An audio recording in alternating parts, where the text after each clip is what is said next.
5వ అధ్యాయం 15-16 వాక్యాలు చదువుగా విందాం. నేను చదువుతూ ఉంటాను. నాతో కలిసి మీరు ఈ దేవుని మాటలు చెప్పాలని ప్రభు పేరట ప్రేమపూర్వకంగా మీకు తెలియచేస్తూ ఉన్నాను. దినములు చెడ్డవి గనుక, భక్తులందరూ చెప్దాం, దినములు చెడ్డవి గనుక మీరు సమయాన్ని పోనీయక సద్వినియోగం చేసుకొనుచు అజ్ఞానుల వలె కాక జ్ఞానుల వలె నడుచుకున్నట్లు జాగ్రత్తగా చూసుకునుడి. ఆమేన్. చప్పట్లు కొడుతూ యేసయ్యకి బిగ్గరగా మహిమ చెల్లిద్దాం.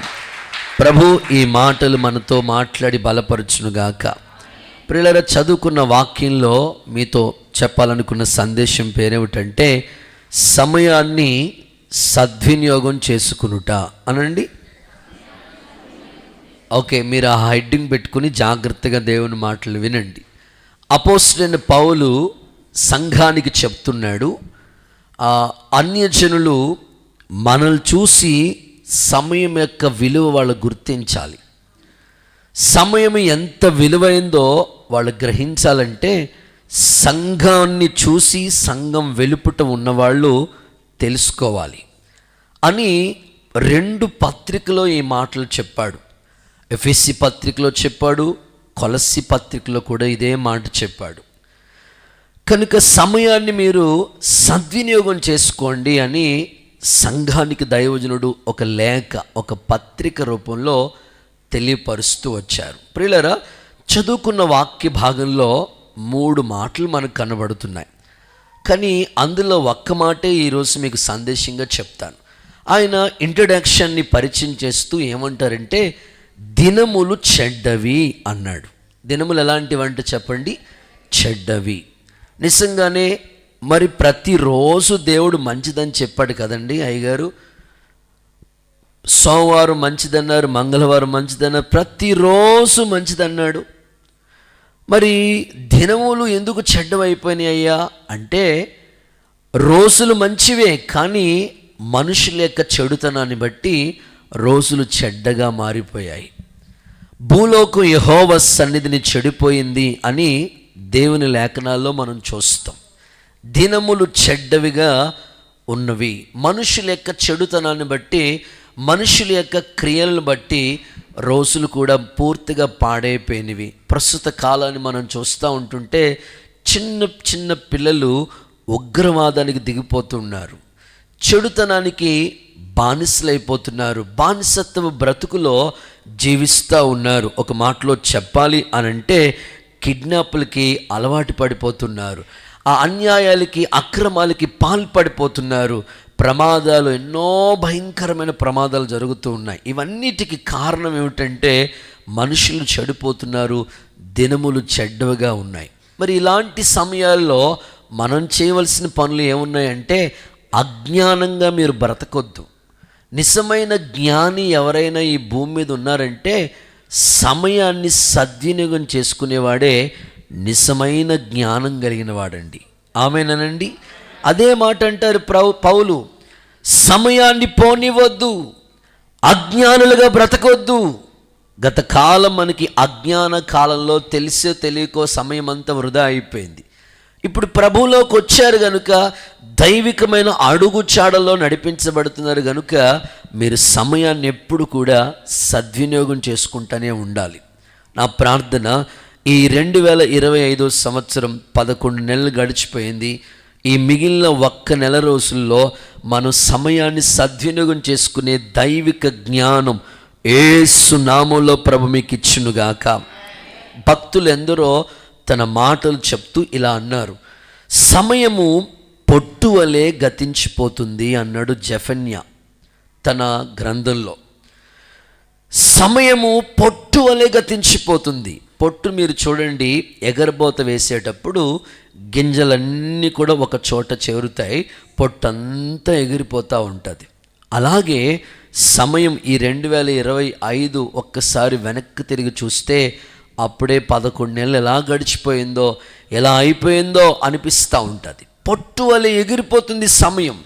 మరి ఒక క్రైస్తవుడిగా, దేవుణ్ణి నమ్ముకున్న కుమారుడిగా, కుమార్తెగా నీవు చేయవలసిన పని ఏదైనా ఉందంటే, జ్ఞానం కలిగి, దినములు పాడైపోతున్నాయి, రోజులు మంచిగా లేవు కనుక ఉన్న సమయాన్ని, ఈ 24 అవర్స్, ఒక రోజులో 24 గంటల సమయాన్ని ఎంత జాగ్రత్తగా మనం ఉపయోగించుకోవాలో అంత జాగ్రత్తగా మనం ఉపయోగించుకోగలిగితే దేవుడు మంచి జ్ఞాన సంపద మనకిస్తాడు. రాబోయే కాలానికి మీరే ఆశీర్వాదకారకులుగా మార్చబడుదురుగాక.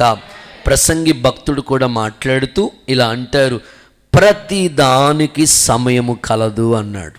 ఏంటంటే చెప్పండి ఒకసారి. ప్రతి దానికి సమయం ఉంది.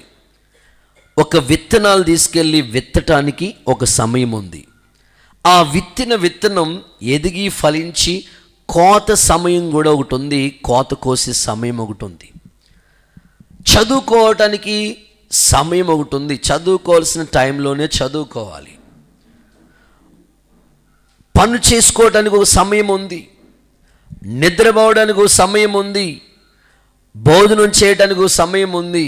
ప్రతిదానికి సమయము కలదు అన్నాడు.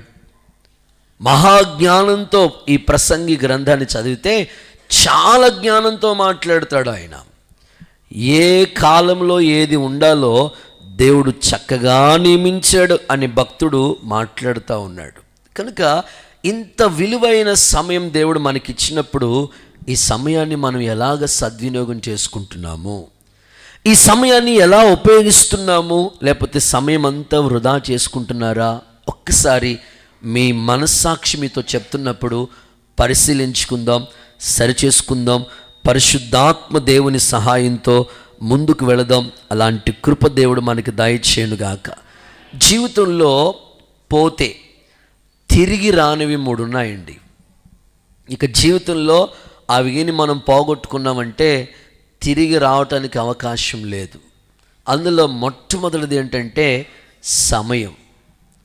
సమయం అయిపోయిందనుకోండి, మరలా తిరిగి రాదు. మరలా సండే వస్తుంది, మరలా ఆరాధన వస్తుంది, కానీ నవంబర్ 30, 2025 మరలా మన కోసం తిరిగి రాదు. సమయం అయిపోతే మరలా తిరిగి రాదు. అందుకనే ఉన్న సమయాన్ని మనం సద్వినియోగం చేసుకోవటం రావాలి. ఏ టైంలో ఏది చేయాలి. కొంతమందిని చూస్తే చాలా విచారం అనిపిస్తుంది. ఉదయం 12 గంటలకు బ్రష్ చేస్తూ ఉంటారు. ఎన్ని గంటలకు అయ్యా? వాళ్ళకి ఉదయం 12 అంటది. మనకు అప్పుడు అన్నీ అయిపోయి సగం భోజనం కూడా తినేసి పడుకుంటారు కొంతమంది. దేవుడికి స్తోత్రం. సమయాన్ని ఎలా సద్వినియోగం చేసుకోవాలో తెలియదు. సమయం అయిపోతే మరలా తిరిగి రాదు. జీవితంలో పోగొట్టుకుంటే మరలా తిరిగి రాదు అది. సో ఇంకోటి ఏంటంటే, జీవితంలో అయిపోతే మరలా తిరిగి రాంది ఇంకోటి కూడా ఉంది. అదేమిటంటే, ప్రాణం పోతే తిరిగి, చెప్పండి ప్రాణం పోతే తిరిగి రాదు. ప్రాణం కోల్పోతే మరలా తిరిగి రావడానికి అవకాశం లేదు. అందుకనే దీపం ఉండగానే ఇల్లు చక్క పెట్టుకోమని మన పెద్దలు సామెత చెప్పినట్లు ప్రాణాన్ని జాగ్రత్తగా కాపాడుకుంటూ ఉండాలి. సో మూడవది ఏంటంటే, నోరు జారితే మరలా తిరిగి ఆ మాట వెనక్కి తీసుకోలేము. కొంతమంది అదేంటో మామూలుగా నడిచి స్లిప్ అయిపోయి పడిపోయినట్లుగా అతమాటలు నోరు జారుతూ ఉంటారు. నోరు స్లిప్ అవ్వకూడదు. ఏం మాట్లాడుతున్నాం, ఎవరితో మాట్లాడుతున్నాం, వాళ్ళ వయసు ఎంత, మన వయసు ఎంత, కనీసం కొంచెమైనా ఆలోచించి అవగాహన కలిగి మనం ప్రవర్తిస్తూ ఉండాలి. అందుకే భక్తుల జీవితాలను చూడండి, నోటుతో పాపం చేయటానికి చోటు ఇవ్వలేదంట వాళ్ళు. యెహోవా ఇచ్చెను, యెహోవా తీసుకునెను, దేవునికి స్తుతి కలుగును గాక అన్నారు భక్తులు.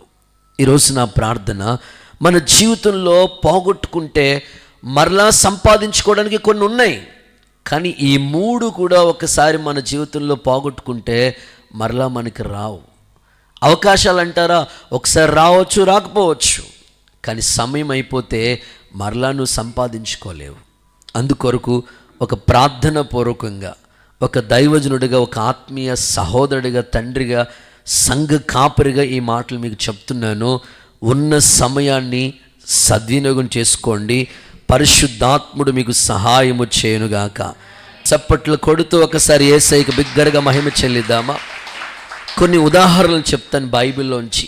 దావీదు అనండి.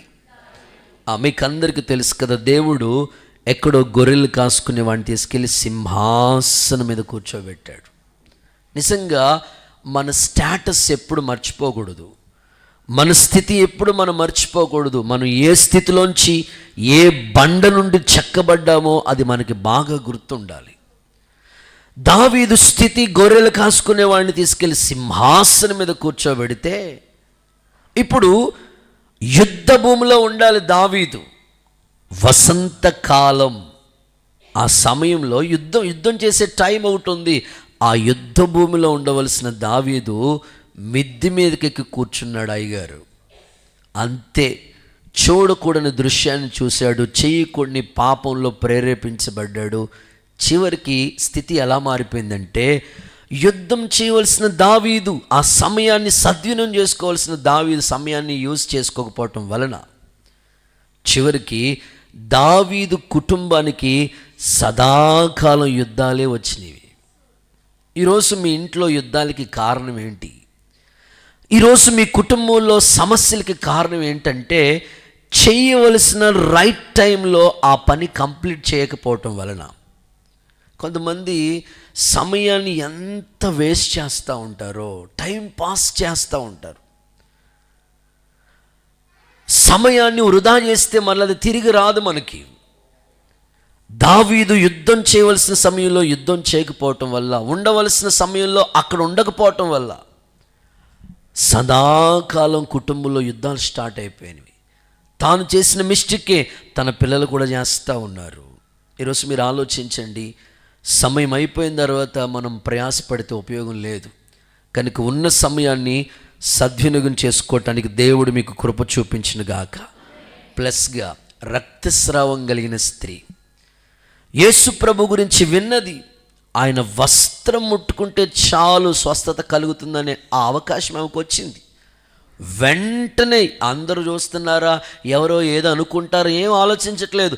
వెంటనే ప్రభు యొక్క వస్త్రాన్ని ముట్టుకుంది, ప్రభావం విడుదలైంది, అద్భుతమైన స్వస్థత పొందింది. చప్పలు కొడుతూ ఒకసారి యేసయ్యకి మహిమ చెల్లిద్దామా? బెతెస్దా కోనేరు, అది ఆయా సమయాల్లో దేవదూతలు నీళ్లు కదిలిస్తూ ఉంటాయి. ఆ సమయంలో ఎవరు దిగితే వాళ్ళు బాగైపోతూ ఉండేవారు. అక్కడే ఉన్నాడు మనోడు ఒకడు. ఎవరు? అదే మన ఫ్రెండు. దేవుడికి స్తోత్రం. 38 సంవత్సరాల నుంచి అక్కడే. నేను అనుకుంటానండి, ఒక్కొక్క సంవత్సరం అలాగా గెంటుకుంటా వెళ్ళిపోతే ఆ కోనేట్లోకి పడిపోతాడు కదా. 38 సంవత్సరాల నుంచి అక్కడే ఉండిపోయాడంట. ఎంత టైం వేస్ట్ చేశాడండి. మీరు ఆలోచించండి. అనేకులు దిగుతున్నారు కదా, అనేకులు బాగైపోతున్నారు కదా. ఈరోజు నీ జీవితంలో దేవుడు ఏది చేయటానికి సమర్థుడే, కానీ నువ్వు సమయాన్ని ఎలా ఉపయోగించుకోవాలో అలా ఉపయోగించుకోవట్లేదు. ఏ సమయంలో ఏది చేయాలో అవగాహన రావట్లేదు. అందుకే సమయం అంతా అయిపోయిన తర్వాత బాధపడుతూ ఉంటే ఏమాత్రం ఉపయోగం లేదు. ఈరోజైనా నువ్వు నిర్ణయం తీసుకుని, ఈ 11 నెలలు అయిపోయిన వాటి గురించి కాకుండా ఈ సంవత్సరం వెనక్కి తిరిగి ఆలోచించి, ఈ నెలలో నేను ఏం చేయాలి, ఏ విధంగా నా చదువు గురించి ప్రయాసపడాలి, ఎగ్జామ్స్ వస్తున్నాయి, పిల్లలు ఎలాగ సిద్ధపడాలి, ఉద్యోగ ప్రయత్నాలు, వ్యాపార ప్రయత్నం, ఏ విధంగా డెవలప్ అవ్వాలి, ఒక మంచి ప్లానింగ్ మనకు ఉండాలి. అలా ఉంటే దేవుడు సమయాన్ని సద్వినియోగం చేసుకునే కృప ప్రభు మీకు ఇచ్చునుగాక. ఒక ఆర్టికల్ నేను ఒకటి చదివాను, ఈ మధ్యకాలంలో ఒక వీడియోలో కూడా చూశాను. అదేమిటంటే, ఒక సహోదరుడు, ఒక మాటలో చెప్పాలంటే మోటివేషన్ స్పీకర్, అనేకుల్ని ప్రోత్సహించి, అనేకుల్ని లోకంలో చెదిరిపోతున్న వాళ్ళని చక్కని క్రమాల్లో నడిపించే ఒక మోటివేషన్ స్పీకర్ చెప్తూ ఒక అద్భుతమైన సందర్భాన్ని చెప్పారు. అదేమిటంటే, సమయాన్ని గురించి ఆయా వ్యక్తి చెప్తూ ఇలా అన్నాడు. ఒక దేశంలో ఒక రాజుగారు ఉండేవారట. ఈ రాజుగారు ఆ దేశ ప్రజల్ని పరిపాలిస్తూ ఉండేవారంట. ఆ పరిపాలన సమయం ఎంతో తెలుసా? 1 year మాత్రమే. ఒక్క సంవత్సరమే పరిపాలన చేయాలి. మనకిలాగా 5 సంవత్సరాలు లాంటి అవకాశం లేదు వాళ్ళకి. ఒక్క సంవత్సరమే పరిపాలన చేయాలి ఆయన. ఆ స్టేజ్ మీద, ఆ సింహాసనం మీద, ఆ కిరీటం ఒక్క సంవత్సరమే ఆయన కూర్చోవాలి ఆ యొక్క సింహాసనం మీద. ఆ 1 ఇయర్ అయిపోయిన తర్వాత ఆయన దిగటానికి కాదు, ప్రజలే దించేస్తారంట. స్తోత్రం చెప్పండి ఒకసారి. ప్రజలే కిందకి లాగేస్తారట. ఇక సింహాసనం మీద కూర్చోవడానికి ఆయనకు అవకాశం ఉండదు. మరి ఆ 1 ఇయర్ పరిపాలన చేసిన తర్వాత ఆయన పరిస్థితి ఏంటి అని అంటే, ఆయన తీసుకెళ్ళి ఒక దీవిలో వదిలేస్తారంట. ఆ దీవి మీకు తెలుసు కదా, ఐలాండ్ కొన్ని దీవులు ఉన్నాయి కదా, ఆ దీవిలోకి తీసుకెళ్ళి వదిలేస్తారంట. ఆ దీవులోకి వదిలేస్తే ఈ ఒక్క సంవత్సరం ఎంత అద్భుతంగా ప్రజల్ని పరిపాలన చేశాడో, ఇక ఆ మిగతా లైఫ్ అంతా కూడా ఆ దీవిలోకి వెళ్ళిపోయిన తర్వాత అక్కడ క్రూరముగాలు ఉంటాయంట, చీల్చి చెండాల్చి చంపేస్తూ ఉంటాయి. ఇంకా అవకాశం లేదు ఆయనకి. ఇలాగ ప్రతి సంవత్సరం ఎవరో ఒకరిని రాజుగారిని ఎన్నుకుంటున్నారు, సింహాసనం మీద కూర్చుంటున్నాడు, 1 ఇయర్ ఆనందంగా ఉంటున్నాడు. ఆ తర్వాత క్రూరముగాలకి ఆహారంగా మారిపోతున్నారు. ఇలాగ ప్రతి సంవత్సరం అలా జరుగుతూ ఉంటుంటే, ఒక సంవత్సర కాలంలో ఒక వ్యక్తి రాజై సింహాసనం మీద కూర్చున్నాడు. అతనికి సిచ్యువేషన్ అంతా, తన ముందు రాజులు పరిపాలన చేసిన విధానం అంతా కన్నులతో చూశాడు. అనేకులు చెప్పగా విన్నాడు. అమ్మో, నాకుండేది ఒక్క సంవత్సర కాలమే, 1 ఇయర్ మాత్రమే నాకు సమయం ఉంది. ఈ సమయంలోనే నేను ఏది చేయాలన్నా ఈ సంవత్సరంలోనే నేను చేయాలి అని ఒక మంచి మాస్టర్ ప్లాన్ వేసుకుని, ఆ హిజ్కియా రాజు వలె సంవత్సరం రాజు అయిన మొదటి సంవత్సరమే మందిరాన్ని ఎలా బాగు చేశాడో, ఈయన ఏం చేశాడంటే సింహాసనం మీద కూర్చున్న వెంటనే ఆయన ఆలోచనలు ఎలా ఉన్నాయంటే, నేను 1 ఇయర్ తర్వాత ఈ సింహాసనం నాకు ఉండదు, ఓ సంవత్సరం కాలం తర్వాత నన్ను తీసుకెళ్ళి ఆ యొక్క దీవిలో వదిలేస్తారు. ఆయన మైండ్లోకి ఆ ఫ్యూచర్కి వచ్చిన ప్లాన్ వచ్చేసింది. వెంటనే ఏం చేశారంటే, ఆ రాజు అయిన మొదటి సంవత్సరంలోనే మొదటి రోజే ఆలోచించి ఆ దీవిలోకి ఆ వదిలేసే ప్లేస్ అతనికి తెలుసు కాబట్టి, కొంతమంది పని వాళ్ళని, కొంతమంది రన్నింగ్ టీంని ఏర్పాటు చేసుకుని, ఆ ముందుగానే ప్లానింగ్, ఫ్యూచర్ గురించి ప్లానింగ్ చేసుకుని, ఎక్కడైతే దీవిలో రాజులను వదిలేస్తారో ఆ దీవి దగ్గరికి కొంతమంది టీముని పంపించి ఇలా అన్నాడు, అక్కడ ఒక్క క్రూరముఖం లేకుండా అన్నీ చంపేయండి. స్తోత్రం చెప్పండి. చూడండి, ఫ్యూచర్ ప్లాన్స్ అంటే ఒకసారి ఆలోచించండి. ఒక్క క్రూరముఖం కూడా ఉండకూడదు. ఎందుకని? ఈయన ఒక సంవత్సరం అయిపోయిన తర్వాత అక్కడికి వెళ్తాడు, తెలుసు ఫ్యూచర్ గురించి. అక్కడ ఆ దీవిలో ఒక్క క్రూరముఖం కూడా ఉండకుండా అన్నీ చంపేసేయండి.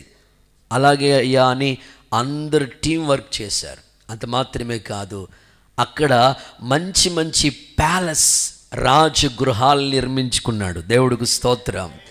1 ఇయర్ అయిపోయింది. 1 ఇయర్ అయిపోయిన తర్వాత ఎక్కడ తీసుకెళ్తారు? ఆ దీవిలో పడేస్తే అక్కడ ఏ మృగాలు లేవు. ఎక్కడ సింహాసనం మీద ఎలా ఉందో అంతకంటే అద్భుతంగా, వైభవంగా ముందుగానే ప్లానింగ్ స్కెచ్ చేసుకున్నాడు మనోడు. దేవుడికి స్తోత్రం. అద్భుతంగా అతని జీవిత కాలం, ఫ్యూచర్ అంతా బాగుంది. చప్పట్లు కొడుతూ ఒకసారి యేసయ్యకి మహిమ చెల్లిద్దామా. నేనంటాను, ఒకవేళ బీటెక్ చదువుతున్న పిల్లలు, ఎంబీబీఎస్ చదువుతున్న పిల్లలు, 5 సంవత్సరాల ఆ 5 సంవత్సరాలు నువ్వు ఫ్యూచర్ గురించి బాగా ఆలోచించగలిగితే ఫ్యూచర్లో నువ్వు మంచి ప్రయోజకుడు అవుతావు. చదువుకోవాల్సిన సమయంలోనే ప్రేమ అని నువ్వు లోకానికి సంబంధించిన ఆశయాల వైపు వెళ్ళావంటే, ఫ్రెండ్స్ అని స్నేహితుల చుట్టూ టైం వేస్ట్ చేసుకుంటే, ఇక భవిష్యత్తు నీకు ఉండదు, ఫ్యూచర్ నీకు ఉండదు. ఆ ఒక్క సంవత్సర కాలంలోనే ఆయన ఫ్యూచర్ గురించి ఎంత ప్లానింగ్ చేసుకున్నాడు.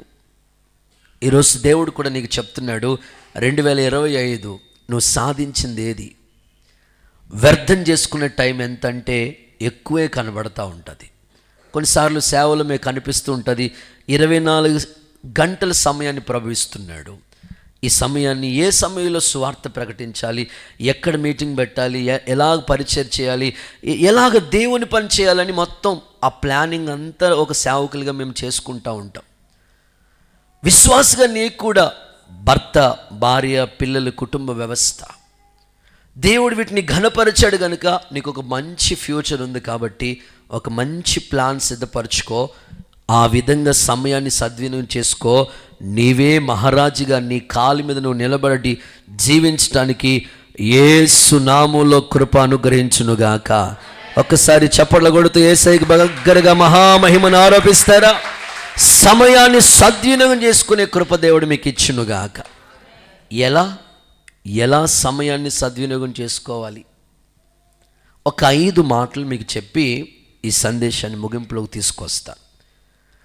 సమయాన్ని ఎలా సద్వినియోగం చేసుకోవాలి అని ఆలోచన కలిగి దేవుని మాటలు మీరు వినగలిగితే ఒక 5 మాటలు మీకు చెప్తాను. చదువుదాం. మొదటి మాట, నెంబర్ 1, ప్రకటన గ్రంథం సమయాన్ని ఎలా సద్వినియోగం చేసుకోవాలి. ప్రకటన గ్రంథం 2వ అధ్యాయం 21వ వాక్యాన్ని చదవగా విందాం. మారు మనసు పొందుటకు నేను దానికి సమయం ఇచ్చి తిని, మారు మనసు పొందుటానికి నేను దానికి సమయం ఇచ్చి తిని, కానీ అది తన జారత్వం విడిచిపెట్టి మారు మనసు పొందనొల్లదు. ఇదిగో నేను దానిని మంచం పట్టించి దానితో కూడా వ్యభిచరించు వారిని, దాని క్రియల విషయమే మారు మనసు పొందితేనే సరి, వారిని బహుశ్రమల లేకపోతే శ్రమల పాలు చేస్తాను. చాలు. మొదటి మాట, మారు మనసు పొందే సమయము అనండి. గట్టిగా చెప్పాలి, మారు మనసు పొందే సమయము. చాలు. ఇక్కడ తుయితైరా సంఘంతో ప్రభు మాట్లాడుతున్న మాటలు. ప్రకటన గ్రంథంలో 7 సంఘాలు ఉన్నాయి. ఒక్కొక్క సంఘానికి ఒక్కొక్క వాగ్దానం దేవుడిచ్చాడు. ఒక్కొక్క సంఘానికి ఒక్కొక్క లోపాన్ని దేవుడు చెప్పాడు. అద్భుతం. ఇక్కడ తుయితైరా సంఘ స్థితిగతులు మనం చూస్తే ఆ సంఘంతో ఇలా చెప్తున్నాడు, నీ క్రియలు నాకు తెలుసు, నీ పరిచర్య నాకు తెలుసు, నీ సహనం నాకు తెలుసు, నువ్వు చేసినవన్నీ నాకు కనబడ్డాయి. Okay, well and good. అయితే నువ్వు యెజబెలు అనే ఒక స్త్రీని ఉండనిచ్చావు. ఆమె క్రియలు ఏంటంటే విగ్రహారాధన, జారత్వం అనే పాపంలో ఉంది. కాబట్టి నేను మారు మనసు పొందటానికి నీకు ఒక సమయం ఇస్తున్నాను. మారు మనసు పొందితేనే సరి, లేకపోతే నిన్ను శ్రమల పాలు చేస్తానని దేవుడు ఆ సంఘానికి ఒక సమయం ఇచ్చాడు, ఒక టైం ఇచ్చాడు. ప్రియులారా, దేవుడు ఎవరైనా సరే, ఏ వ్యక్తి అయినా సరే పాపంలో పొర్లాడుతూ ఉంటే, దేవునికి దూరం అయిపోయి దేవునికి నచ్చని క్రియల వైపుకి వెళ్ళిపోతూ ఉంటుంటే, దేవునికి దూరం అయిపోయి తప్పిపోయిన కుమారుల్లాగా దేవునికి దూరం అయిపోయి వెళ్ళిపోతూ ఉంటుంటే, వెంటనే దేవుడు పనిష్మెంట్ ఇవ్వడు. వెంటనే నాకు పనిష్మెంట్ రావట్లేదని వాళ్ళు అలాగే పాపంలో తిరుగుతూ ఉంటే చివరికి నష్టాన్ని కోల్పోతారు. ఒక సమయం ఇస్తాడు, ఒక టైం ఇస్తాడు. మారు మనసు పొందుతావా? పొందు. ఈ సమయం నీకు ఇస్తున్నాను, నువ్వు చేసిన క్రియలు నాకు కనబడ్డాయి, మన్నిస్తున్నాను, క్షమిస్తున్నాను, మరలా ఒక అవకాశం నీకు ఇస్తున్నాను. మారు మనసు పొందావా? మరలా నీకు అవకాశం దొరుకుతుంది. లేకపోతే మంచం పట్టించి శ్రమలు పాలు చేస్తానని దేవుడు ఆ యెజబెలుతో మాట్లాడుతూ ఉన్నాడు. ఈ ఉదయకాలం ఒక దైవజనుడిగా నేను చెప్పే మాట, నువ్వు ఎన్నో వాక్యాలు వింటున్నావు. ఈ సంవత్సరం అంతా, ఈ 11 నెలలు ఎన్నో వర్తమానాలను విన్నావు. ఎంతవరకు నీలో మార్పు వచ్చింది? ఇంకా ఏ విషయాల్లో మార్పు చెందకుండా చూద్దాంలే అని వాయిదా వేస్తున్నావు. ఇంకా నీ మాట తీరు మారలేదు, ఇంకా నీ చూపులు మారలేదు, ఇంకా నీ తలంపులు మారలేదు, ఇంకా విడిచి వెళ్ళవలసిన వాటిని ఇంకా విడిచిపెట్టకుండా ఇంకా ఇంకెంతకాలం అలా ఉంటావు? నీకు ఇచ్చిన 11 నెలలు టైం అయిపోయింది. అవకాశం ప్రభు చెప్తున్నాడు, మారు మనసు పొందటానికి టైం ఇచ్చాను, మార్చుకోలేదు. ఇదిగో ఇంకా మార్చుకోకపోతే శ్రమలు పాలవుతావు. ఇదిగో దీపస్తంభం దగ్గర నుంచి నీ దీపాన్ని తీసేస్తాను అని ప్రభు సంఘంతో చెప్పినట్లుగా ఈ ఉదయకాలం నీతో కూడా చెప్తున్నాడు. మారు మనసు పొందవలసిన సమయంలోనే నీ మనసు మార్చుకుని హృదయంలో పరివర్తన చెంది దైవికమైన అడుగు జాడలో నడిపించబడే శ్రేష్టమైన కృపదేవుడు మీకు ఇచ్చునుగాక.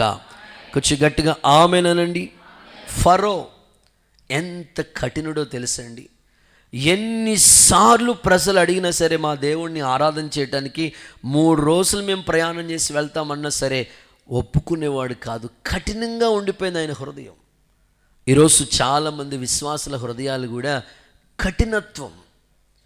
ఎన్ని మాటలు వాళ్ళు వింటున్నా సరే మనసు మాత్రం మార్చుకోవట్లేదు. ఇంకా కోపాలు మానట్లేదు, ఇంకా పగలు మానట్లేదు, ఇంకా ఆచారాలు మానట్లేదు, ఇంకా దేవునికి నచ్చని క్రియలు విడిచిపెట్టట్లేదు. ఇదిగో దేవుడు నీకు ఒక సమయం ఇస్తున్నాడు. ఇప్పుడైనా మారు మనసు పొంది ఆ మొదటి క్రియను నువ్వు చేయటానికి ఇష్టపడితే పరిశుద్ధాత్ముడు సమయాన్ని సద్వినియోగం చేసుకునే కృప నీకు ఇచ్చునుగాక. నోవాహు కాలం 120 సంవత్సరాలు ఇచ్చాడండి టైం. నోవాహు కాలంలో 120 సంవత్సరాలు టైం ఇచ్చాడు దేవుడు. వాడ నిర్మిస్తూ ఉన్నాడు. 3 అంతస్తులు వాడ, కిటికీ, ఆ తర్వాత తలుపు అన్నీ రెడీ చేశాడు. చితిసారకం రానుతోనే ఆ యొక్క అద్భుతంగా ఆ యొక్క వాడ నిర్మిస్తూ ఉన్నాడు. ఎంతగా ప్రయాసపడి చెప్తున్నా సరే ప్రజలు మాత్రం మారలేదు. చివరికి ఏమైందో మీకు తెలుసు. జలప్రళయం అనే దేవుని ఉగ్రత వచ్చింది. ఈరోజు మీరు ఆలోచించండి, మీ వ్యక్తిగత జీవితంలో దేవుని ఉగ్రత మన మీదకి రాకుండగానే, సమయం ఉండగానే మార్పు చెందటానికి యేసు నామములో కృప అనుగ్రహించబడునుగాక.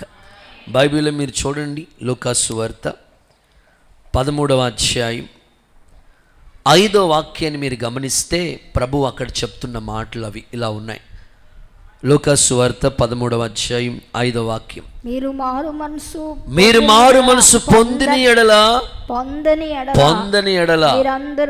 మీరందరూ అలాగే నశించిపోతారు. అంటే మారు మనసుకి నువ్వు పొందకపోతే నాశనం అనేది నీకు దగ్గరగా ఉంది అని అర్థం.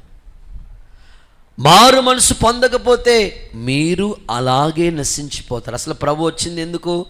నశించిపోయిన దాన్ని వెదక రక్షించుట కొరకే మనుష్య కుమారుడు ఈ భూమి మీదకి వచ్చాడు. మరి మారు మనసు పొందటానికి నీకు ఒక టైం ఇచ్చాడు.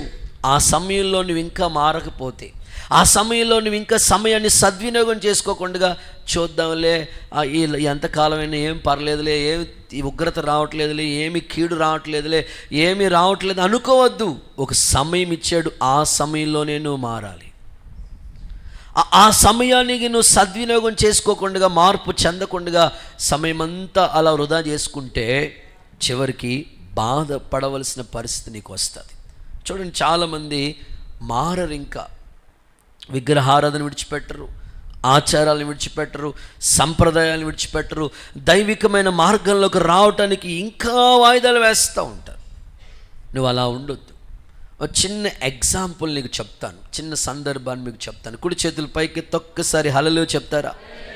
ఒక పిల్లోడు చిన్నప్పుడే తల్లిదండ్రుల్ని కోల్పోయాడు.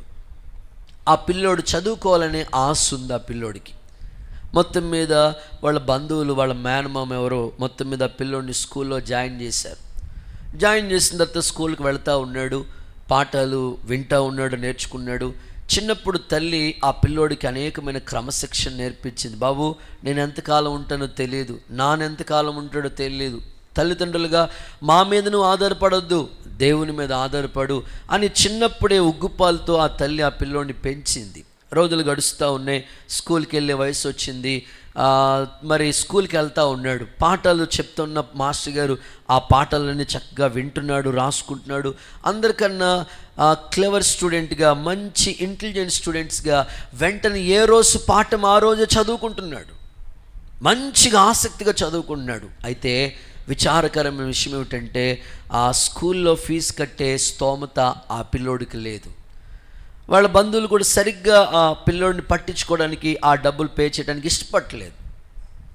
వెంటనే స్కూల్లో టీచర్ అన్నారు, రేపు ఒక్కరోజే నీకు టైము, రేపు నువ్వు ఫీజు తీసుకురాగలిగితే స్కూల్లో క్లాస్లో కూర్చొని ఇస్తాను, లేకపోతే బయటే ఉంటావు అని టీచర్ చెప్పేసింది.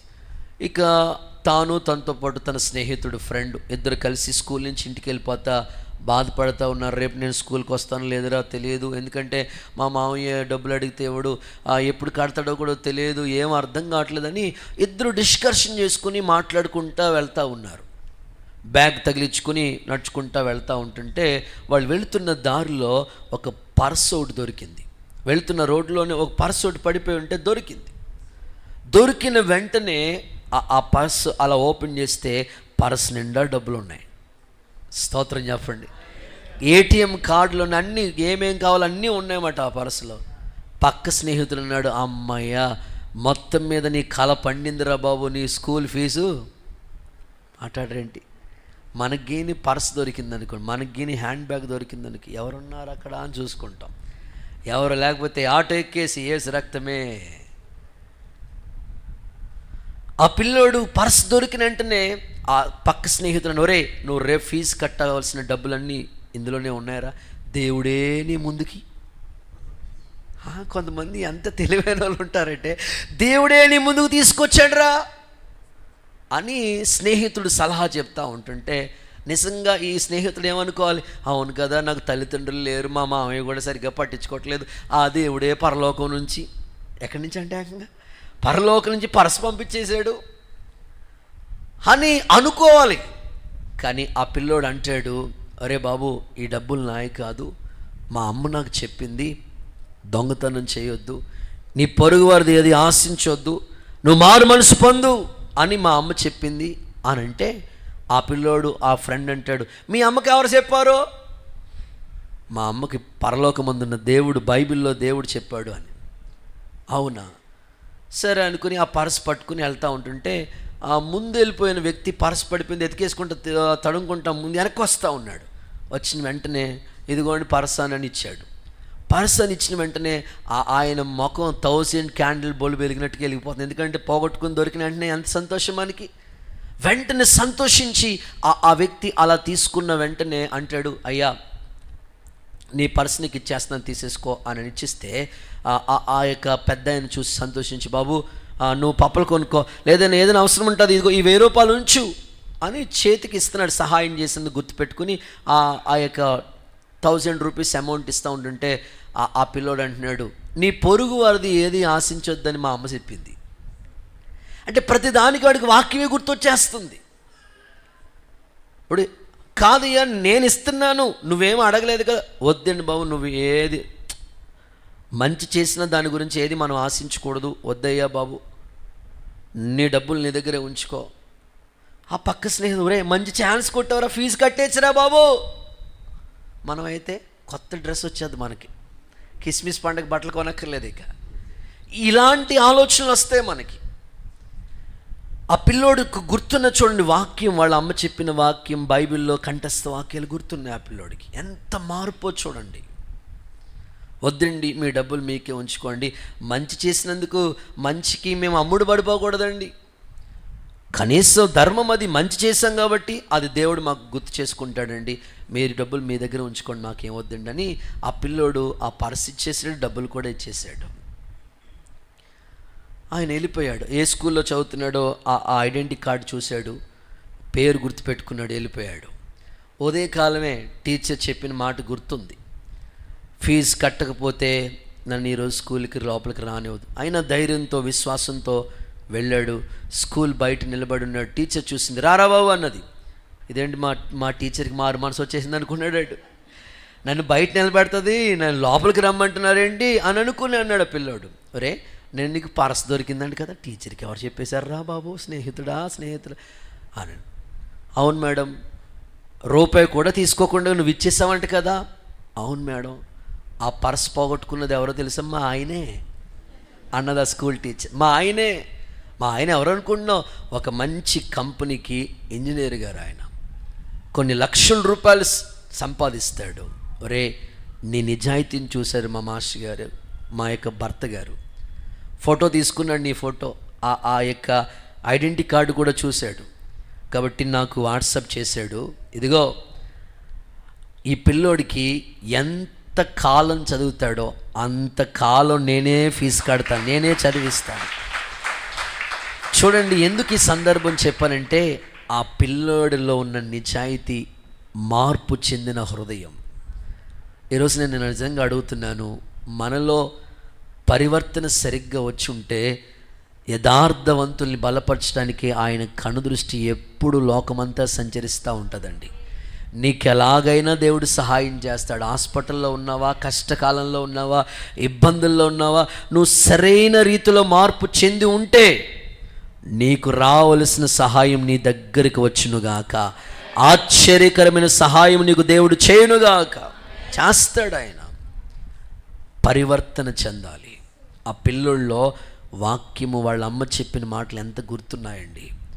ఈరోజు మనం ప్రతి ఆదివారం వాక్యం వింటున్నాం, ప్రతిరోజు దేవుని మాటలు వింటున్నాం. కానీ ఎంత నిజాయితీగా, ఎంత పరివర్తన చెందిన వారిగా, ఎంత మార్పు చెందిన బిడ్డలుగా ఉంటున్నామో ఒక్కసారి మనల్ని మనమే ప్రశ్నించుకుందాం. బైబిల్లో ఏషావు అనే వ్యక్తి ఉన్నాడు. చెప్పండి, ఏం పేరు ఆయన పేరు? అమ్మ, ఏడ్సావు కాదు, ఏసావు. పేరే ఏసావు. ఒక అవకాశం దేవుడు ఇచ్చాడు. తండ్రి దీవించాలని ఒక అవకాశం ఇచ్చాడు ఏసావుకి. ఒరే, ఇంతకాలం నువ్వు ఉన్నావు ఇక్కడ, నీకు ఒక దీవెన నేను ఇవ్వాలనుకున్న వృద్ధాప్యం మంది వచ్చేస్తుంది నాకు. ఇదిగో నిన్ను దీవించి చనిపోవాలనుకుంటున్నాను. నిన్ను దీవించాలంటే వన్ కండిషన్. దీవెన ఊరకనే రాదు. ఒక్క కండిషన్ నీకు ఇస్తున్నాను. నువ్వు పొలంలోకి వెళ్ళి లేదా వేటకి వెళ్ళి వేటాడి మాంసం తీసుకొచ్చి అంత ఆహారం సిద్ధపరచు నాకు. ఆ ఆహారాన్ని తిన్న తర్వాత నిన్ను బ్లెస్ చేస్తాను అని అన్నాడు తండ్రి. మీకు అందరికీ తెలుసు కదా ఈ స్టోరీ. ఆ తండ్రికి 2 కొడుకులు. పెద్ద కొడుకు అంటే తండ్రికి ఇష్టం, చిన్న కొడుకు అంటే మీ ఇంట్లో కూడా అంతేనేమో, ఏసు రక్తమే జయం. పెద్ద కొడుకు అంటే తండ్రికి ఇష్టం, చిన్న కొడుకు అంటే తల్లికి ఇష్టం. వెంటనే వాళ్ళ అన్నకి చెప్పిన మాటలు వాళ్ళ అమ్మ లోపల నుంచి విన్నది. ఎక్కడి నుంచో మొత్తం తల్లులు గోడసాటి నుంచి అంటూ ఉంటారు. అదేంటో మరి కృప మనకు అర్థం కాదు. విన్న తర్వాత ఎలాగైనా సరే వీడికి ఆశీర్వాదం రావాలని ఆ తల్లి కంకణం కట్టుకుంది పట్టుదలతో. ఒరే, మీ అన్నయ్య వెళ్ళాడురా, వేటకి వెళ్ళాడు, వేటాడి మాంసం తీసుకొచ్చి వండి నాన్నకి పెట్టే లోపలనే నేను వంట చేసి పెడతాను, నువ్వు ఈ అవకాశాన్ని ఉపయోగించుకో. ఇదే ఆశీర్వాదం మరలా నీకు, ఇది తండ్రి దగ్గర నుంచి దీవెన మరలా నీకు రాదు. వెంటనే వాళ్ళ అమ్మ రెడీ చేసేసి ప్రిపేర్ చేసేసి ఇచ్చేసింది. వెంటనే వాళ్ళ అన్నకన్నా ముందుగానే ఆ యొక్క యాకోబు ముందుగానే తీసుకెళ్ళి ఆ తండ్రి దగ్గర ఆ ఆశీర్వాదాన్ని సంపాదించుకున్నాడు. దీవెనలన్నీ పొందుకుని వెళ్ళిపోయాడు. ఆ తర్వాత లేటుగా, ఆలస్యంగా, అందుకే ఆలస్యం అమృత విషయం అని మన పెద్దోళ్ళు అన్నట్లు, లేటుగా ఆలస్యంగా ఏషావు వెళ్ళాడు. వెళ్ళిన తర్వాత తండ్రి చెప్తాడు, ఒక్క దీవెన కూడా నీకు లేదు. ఏషావు ఎందుకు దీవించబడలేదయ్యా? కారణం ఒకటే, ఆలస్యం. అతని గురించి అపోస్తలుడైన పౌలు హెబ్రీ పత్రికలో ఒక మాట చెప్పాడు. చూద్దాం. హెబ్రీలకు రాసిన పత్రిక 12వ అధ్యాయం 16వ వాక్యాన్ని చదవగా విందాం. ఒక్క పూట కూటి కొరకు జ్యేష్ఠత్వపు హక్కునే అమ్మి వేసుకున్న ఏసావు లాంటి భ్రష్టుడైనను వ్యభిచారైనను మీలో ఉండునేమో. హెబ్రీ పత్రిక 12:16 అని జాగ్రత్తగా చూసుకోండి. కంటిన్యూస్. ఏసావు ఆ తర్వాత ఆశీర్వాదం పొందగోరి కన్నీళ్లు విడిచి దాని కోసం శ్రద్ధతో వెతికినను. మారు మనసు పొందే అవకాశం దొరకక విసర్జించబడెను. హలో, మరలా అవకాశం లేదు. దేవుడు కూడా నీకు ఈ 2025 అవకాశం ఇచ్చాడు. మార్పు చెందితే ఇదే మిక్కిలి అనుకూల సమయం, ఇదే రక్షణ దినం. ఎంత గొప్ప రక్షణ నిర్లక్ష్యం చేస్తే శిక్ష ఎలా తప్పించుకుంటూ ఒక్క అవకాశం నీకు ఇస్తున్నాడు. ఇంకా శిక్ష ఎందుకు రాలేదంటే ఒక అవకాశం. ఆయన ప్రేమతో, ఆ సిలువ ప్రేమతో నిన్ను క్షమించాడు. ఇంకా నువ్వు మారకుండగా అలా ఉంటే చివరికి అవకాశం నీకు రాదు. నా ప్రార్థన, ఇంకా ఏ విషయంలో నువ్వు మారలేదు, ఇంకా ఏ విషయంలో నువ్వు మార్పు చెందకుండా వాయిదాలు వేస్తున్నావు, తర్వాత మారదామని అనుకున్నావో, ఇప్పుడు నీకు అవకాశం ఇస్తున్నాడు. ఏసావు వలె నువ్వు సమయాన్ని దుర్వినియోగం చేసుకుంటావో యాకోబు వలె సమయాన్ని సద్వినియోగం చేసుకుంటావో అవకాశం నీకే విడిచిపెడతాను. యాకోబుకు తెలుసు, ఎందుకంటే ఆయన ఇలా అంటాడు, నేను జీవించిన కాలం కొంతకాలమే. ఒకప్పుడు యాకోబు కూడా టయాన్ని వేస్ట్ చేసిన వ్యక్తే. 7 సంవత్సరాలు రాహేలు కోసం, 7 సంవత్సరాలు లేయా కోసం టైం అంతా వేస్ట్ చేసిన వ్యక్తే. తనకు అర్థమైంది, అయ్యో నేను అనవసరంగా టైం అంతా వేస్ట్ చేశాను, ఈ అవకాశం తండ్రి దీవెన, ఈ అవకాశం వల్ల నాకు రాదు. ఈరోజు ఒక దైవజనుడిగా నేను చెప్తున్నాను, మనకు కూడా దేవుడు అవకాశాలు ఇచ్చాడు. మారు మనసు పొందే అవకాశం ఉంది. ఈ సమయంలోనే మీరు మనసు మార్చుకోండి. యేసు నామములో మార్పు చెందుదురుగాక. రెండో మాట, సెకండ్, సమయాన్ని ఎలా సద్వినియోగం చేసుకోవాలి. ఒకటి, మారు మనసు పొందే సమయం, ఆ సమయంలోనే మారాలి. నెంబర్ 2, కొరింథీయులకు రాసిన 2వ పత్రిక 6వ అధ్యాయం 2వ వాక్యాన్ని చదవగా విందాం. అపోస్తలుడైన పౌలు కొరింథీయులకు రాసిన 2వ పత్రిక 6వ అధ్యాయం 2వ వాక్యం. అనుకూల సమయమందు నీ మొర ఆలకించి తిని, రక్షణ దినమందు నిన్ను ఆదుకొంటిని అని ఆయన చెప్పుచున్నాడు కదా.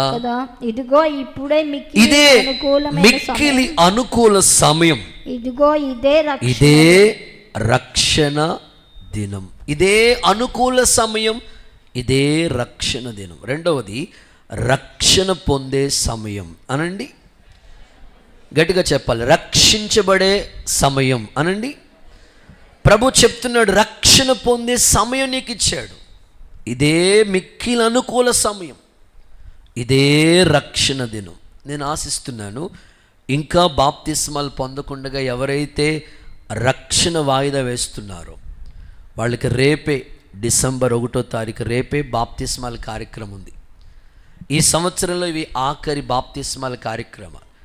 ఇక వాయిదా వేయొద్దు, త్వరగానే రక్షింపబడండి. బైబిల్ చెప్తుంది, ఇశ్రాయేలు నీ భాగ్యం ఎంత గొప్పది, యెహోవా రక్షించిన నిన్ను పోలిన వారు ఎవరున్నారు. అసలు రక్షణ అనేది ఒక గొప్ప భాగ్యం అండి. రక్షింపబడటానికి దేవుడు ఒక అవకాశం ఇస్తాడు. ఆ సమయంలోనే మన రక్షణని నిర్లక్ష్యం చేయకూడదు. ఒకసారి అందరూ చేతులెత్తి హల్లెలూయా అంటారా? చెరసాల నాయకుడు అనండి, తనకి రక్షణ పొందటానికి ఒక టైం ఇచ్చాడు దేవుడు. పౌలు శీలులు పాటలతో దేవుడిని స్తుతిస్తూ ఉంటే చెరసాల పునాదులు కదిలిపోయినవి, ఖైదీలందరూ పారిపోతున్నారు. చెరసాల నాయకుడు అనుకున్నాడు, నా ఉద్యోగం పోతుంది, అందరు ఖైదీలు పారిపోతున్నారని కత్తి తీసుకుని తన ఆత్మహత్య చేసుకుందాం అనుకుంటున్న సమయంలో పౌలు శీల వారికి సువార్తను, దేవుని వాక్యాన్ని ప్రకటించారు. ఆ సమయంలోనే తనొక్కడు రక్షింపబట్టం కాదు, తన ఇంటి వాళ్ళందరికీ రక్షణ వచ్చింది. నా ప్రార్థన, మీరొక్కరు రక్షింపబడటం కాదండి, మన ఇంటి వాళ్ళందరి రక్షణ కొరకు మనమే ప్రయాసపడాలి. మనమే రక్షణలోకి వాళ్ళని నడిపించడానికి ఒక టైం దేవుడు ఇచ్చాడు. త్వరగా వాళ్ళు రక్షించబడాలి, ఈ సమయంలోనే రక్షింపబడాలి.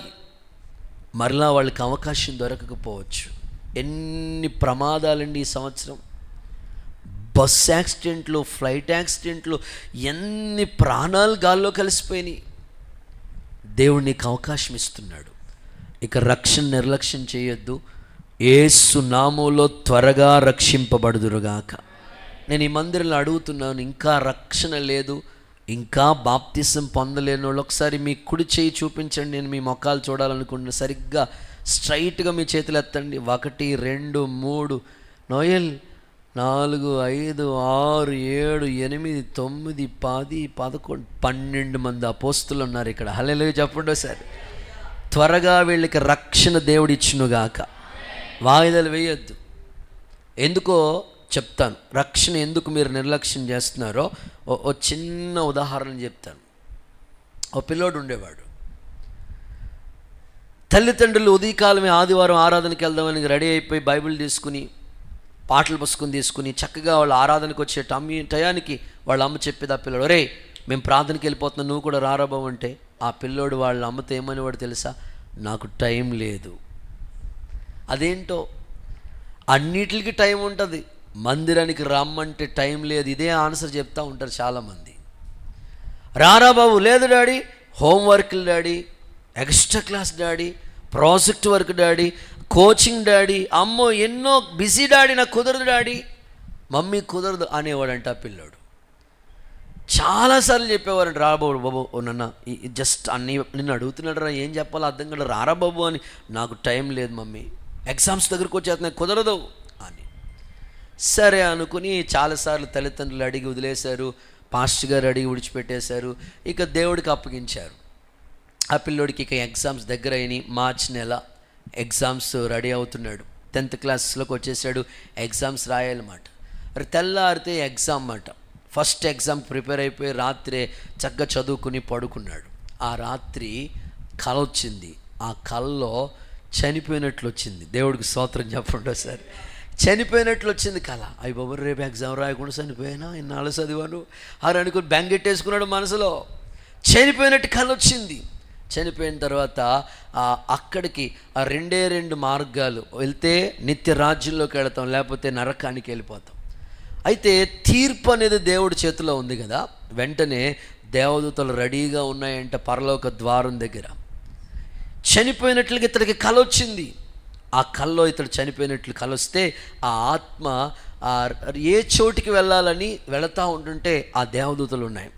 వెంటనే ఈ ఆత్మ అంటుందంట, నేను అప్పుడప్పుడు పాస్టర్ గారి ఇంటికి వచ్చినప్పుడు సిల్లర మార్చి సందా వేసేవాడిని, అబ్బా పాస్టర్ గారి అంటే ప్రార్థన చేయించుకునేదాన్ని, అన్నీ చేసేవాడిని అని మాట్లాడుతూ నా పేరు ఉంటుంది చూడండి జీవగ్రంథంలో అని అంటున్నాడంట. జీవగ్రంథంలో ఏం పేరు బాబు నీ? పలానా పేరు, నా పేరు అని చెప్పాడు ఆ పిల్లోడు. నా పేరు రాంబాబు అన్నాడు. ఉంటుందండి బాబు చూడండి అని. అన్ని పేర్లు చూశారు. యేసు బాబు ఉంది, సాయిబాబు ఉన్నాడు, అందరూ ఉన్నారు, కానీ రాంబాబు లేడు. స్తోత్రం చెప్పాడు సార్. లేదు లేదు ఈ పేరు లేదు. వెంటనే దేవదూతలను అంటాడు, ఇదిగో నా ఇంటి పేరు చూడండి. సరని కొంతమందికి ఇంటి పేరు అంటే తెగపాటు చచ్చిపోతారు. దేవుడు స్తోత్రం చెప్పాడు సార్. ఇంటి పేరు అంటే ఎంత గౌరవమో. ఓకే నా ఇంటి పేరు ఉంటుంది చూడండి అంటాడు. ఇంటి పేరు కూడా వెతికారు, ఇంటి పేరు కూడా లేదు. సరే దేవదూతలు మీరు కన్ఫ్యూజ్ అవుతున్నారు. దేవదూతలు కన్ఫ్యూజ్ అవుతారంటే మీరు కన్ఫ్యూజ్ అవుతున్నారేమో. నా డిగ్రీ చెప్తాను చూడండి. ఎందుకంటే చదువుకున్నాడు కదా మనోడు. నా డిగ్రీ ఉంటుంది చూడండి, పలానా 10th క్లాస్ C సెక్షన్, అమ్మో సెక్షన్ కూడా చెప్తున్నాడు. ఇంగ్లీష్ మీడియం పలానా స్కూల్ అన్నీ చెప్తున్నాడు. లేవు బాబు డిగ్రీలు లేవు. మా మేనమామ ఉంటాడు, మేసాల మామ ఉంటాడు, ఆయనే లేదు లేదు. నా పేరు ఎందుకు రాయలేదు? నాకేం తెలియదండి బాబు, దేవదూతలు మాకేం తెలియదు. రాసి ఆయన ఉంటాడు, ఒక ఆయన అక్కడ ఉంటాడు, సింహాసనం మీద ఉంటాడు, యేసు బాబు ఆయన దగ్గర తీసుకెళ్తాం.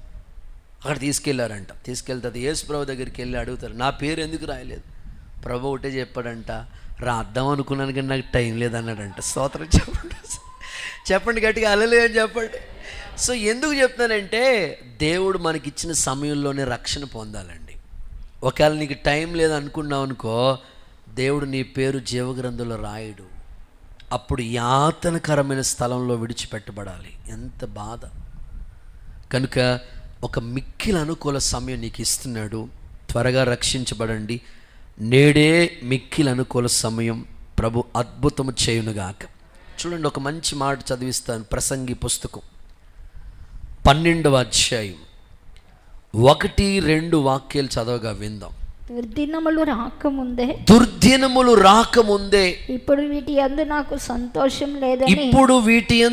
సంతోషం లేదు అని చెప్పు. సంవత్సరములు రాకముందే, తేజస్సుకును సూర్యచంద్ర నక్షత్రములకును చీకటి కమ్మక ముందే, వాన వెలిసిన తర్వాత మేఘములు మరలా రాకముందే, నీ బాల్య దినముల యందే నీ సృష్టికర్తను స్మరణకు తెచ్చుకో. ఆ దినమున ఇంటి కావలి వారు వణుకుతారు, బలిష్ఠులు వంగుతారు, విసురువారు కొద్ది మంది అగుడు చేత పని చాలించుకుందురు, కిటికీలు గుండా చూచువారు కానలేక యుందురు, కళ్ళు మస్కేసేస్తాయి, తిరుగటి రాళ్ల ధ్వని తగ్గిపోను. అదే తిరగల రాళ్ళంటే పళ్ళు ఏసు రక్తమే ఎన్ని తినేహమో మనకి, అవి కూడా బలం తగ్గిపోతుంది. వీధి తలుపులు మూయబడును, పిట్ట యొక్క కోతకు ఒకడు లేచును, సంగీతం. చాలా విషయాలు అక్కడ చెప్పినాడు మాట. ఈ సందర్భాలన్నీ చెప్తూ ప్రారంభంలో అంటాడు, దుర్దినములు రాకముందే, బాల్య దినములు యందే నీ సృష్టికర్తను స్మరించు. ఒక టైం దేవుడు నీకు ఇచ్చాడు. ఆ సమయంలోనే గొప్ప రక్షణ యేసు నామములో దేవుడు మీకు ఇచ్చునుగాక. సిలువలో దొంగకి ఒక అవకాశం ఇచ్చిన వెంటనే జ్ఞాపకం చేసుకో ప్రభా అన్నాడు. వెంటనే నేడు నీవు నాతో కూడా పరదేశంలో. ఒక అవకాశం. లూదియా ఆమె మంచి ఏమంటే వ్యాపారం చేసే వాళ్ళ పరిస్థితులు ఎలా ఉంటాయంటే బిజినెస్ డెవలప్ అవ్వాలని ఆ కాన్సెప్ట్ ఉంటుంది వాళ్ళకి. ఈమె తుయితైర పట్టణానికి సంబంధించి ఒక పొడి అమ్ముకునేది, టీ పొడి లాంటిది ఒక పొడి అమ్ముకుంటా ఉంది. అది ఆదివారం సాయంకాలం పౌలు గారు అక్కడ సువార్త ప్రకటించి దేవుని వాక్యం చెప్తూ ఉంటుంటే ఆమె ఆలకించిందంట. అద్భుతం చెప్పన, ఆమె పౌలు గారు చెప్పిన మాటలందు లక్ష్యం ఉంచింది. ఆమె ఒక్కరే కాదండి, ఆ ఇంటోళ్ళందరికీ రక్షణ వచ్చిందండి. దేవునికి స్తోత్రం కలుగునుగాక. నా ప్రార్థన, మీ ఇంట్లో మీరందరూ రక్షింపబడ్డారు, మంచిదే. మీ ఇంటికి రక్షణ రావాలి. జక్కయ్య ఇంటికి వచ్చిన రక్షణ మీ ఇంటికి రావాలి. ఒక సమయం దేవుడు మనకిచ్చాడు. ఆ సమయంలోనే మన ఇంటోళ్ళందరిని రక్షించుకునే భాగ్యం యేసు నామములో ప్రభు మనకిచ్చునుగాక. సియోన్ కుమారయ్య గారు గుండేపల్లి వారు ఏడుస్తూ ఒక సాక్ష్యం చెప్పారు మన మందిరంలో. వాళ్ళ వదినమ్మే వాళ్ళ పాపని బాప్తిసం పొందకుండా ఆటంకపరిచేసింది.